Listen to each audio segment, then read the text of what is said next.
The award-winning 2018 film Black Panther has been referred to as a feminist triumph, with its strong female roles, unsexualized outfits, and women who choose their work and country over their love lives. The movie shows how far women have come in film. In this video, I will analyse the roles of women in 5 selected films to look at how they compare to the success of women in Black Panther. First, we have Wonder Woman. Based off the DC comic books of the same name, the film made in 2017 is set during World War I and follows the brave, strong Amazon princess Diana, who sets out to stop it. The film starts off on the island of Themyscira, which is ruled by the fierce Amazonian women who were created by Zeus to protect mankind.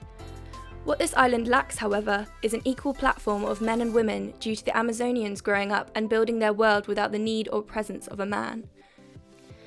This part of the film goes against the true meaning of feminism, taking it to a different level where men are not being equally represented, as opposed to Black Panther, where men and women are brought up together as equals. Now back to Diana. She is obviously the most powerful out of all the women on the island, but her strong and fierce character is let down by her choice in outfit later on in the film. Her sexualized famous red and blue armour, although a tradition for her DC comic book character, is in no way suitable for combat with a lot of her body still exposed. Another film that fails in this department is 2015's Mad Max Fury Road, which follows an ongoing chase between Immortan Joe, the leader of the cult of the V8, and Furiosa, a female war captain escaping the cult along with Immortan Joe's 5 wives. These wives were being used as baby makers against their will. They were slaves to a cult which is mostly, if not completely, made up of men. After escaping, we see them barely covered in various materials which perhaps are used to show their fragile and motherly nature. But this interpretation is incorrect, as these women managed to fight back against the men of the cult many times in order to survive and to save each other. Furiosa's strong will and incredible fighting ability comes in handy when battling alongside Max for the freedom of herself and these women. Another important factor is that she, the most powerful woman, is not sexualized. Her shaved head and scruffy appearance separates her from a stereotype, and this makes us love her even more. Next up is Hidden Figures, a 2016 non-fictional film based in 1961, where women, especially black women, were treated very differently to how they are now. The plot revolves around 3 extremely intelligent and accomplished black women, working as mathematicians in the computing unit at NASA.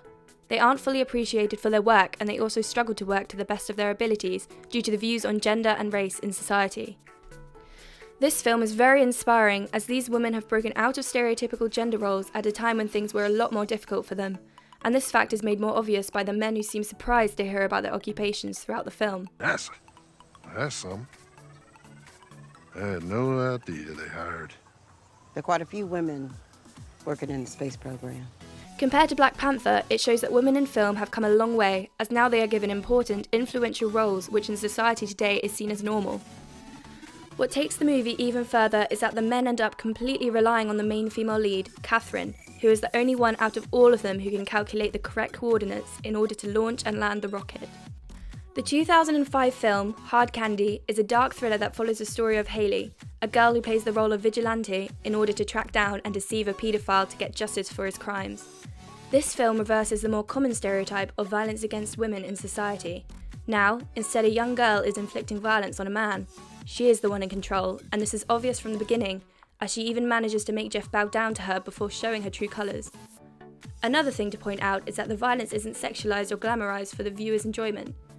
This is another stereotype that features in films today, but Hard Candy avoids this by having a protagonist who isn't your typical 18-year-old. As for the cinematography, the lighting of the shots changes depending on Jeff's situation.